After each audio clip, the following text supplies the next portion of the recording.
গাড়িতে উঠেছি, কিছু দূর যাওয়ার পরে আমার চালককে বললাম থামো। সে বলল স্যার সামনে ময়লার ভাগাড়, দেখতেও খারাপ আর গন্ধ আসতেছে। আমি বললাম এখানেই থামো, এখানে আমার কাজ।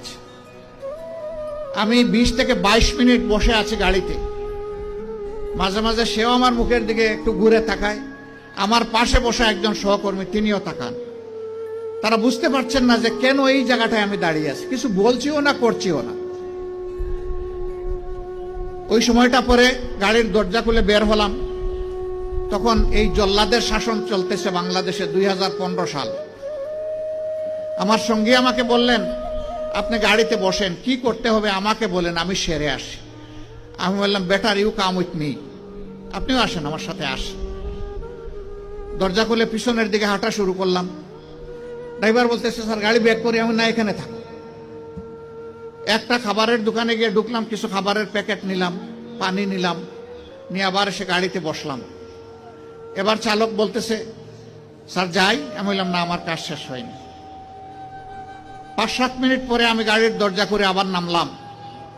সঙ্গীকে বললাম ভাই এই প্যাকেটগুলো নেন, আসেন আমার সাথে, আমিও কিছু নেই আপনিও কিছু নেন। গিয়ে ওই ময়লার ভাগাড়ের কাছে হাজির হলাম। ততক্ষণে একদল লোক যারা এই ময়লাগুলা বেলচা দিয়ে ডাম্পিং ট্রাকে উঠিয়ে শেষ করেছে, এখন বেলচা ছুঁড়ে ওখানে ফেলে দিয়েছে। তাদেরকে গিয়ে সালাম দিলাম, 5 জন লোক, আসসালামু আলাইকুম। জবাব দেয় না, মুখের দিকে তাকায়।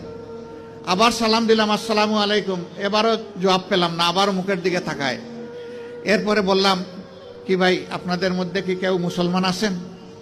একজন ভীষণ রাগ করে বলল আমি শুধু মুসলমান না, বাকি ওরা তো সব মুসলমান। তো জবাব দেয় না কেন? বললাম কোনো সমস্যা নাই। আবার সালাম দিচ্ছি, আসসালামু আলাইকুম। এবার সবাই সমস্যারে জবাব দিল ওয়ালাইকুম আসসালাম। জিজ্ঞেস করলো আপনি কে? বললাম আপনাদের জাতি ভাই। আপনি কি সিনেমা করতে আসছেন? আমার এই চেহারা দেখে মনে হয় যে আমি সিনেমা করতে আসছি।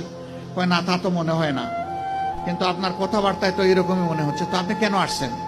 আমি বললাম আপনাদের হাত ধুইতে আসছি।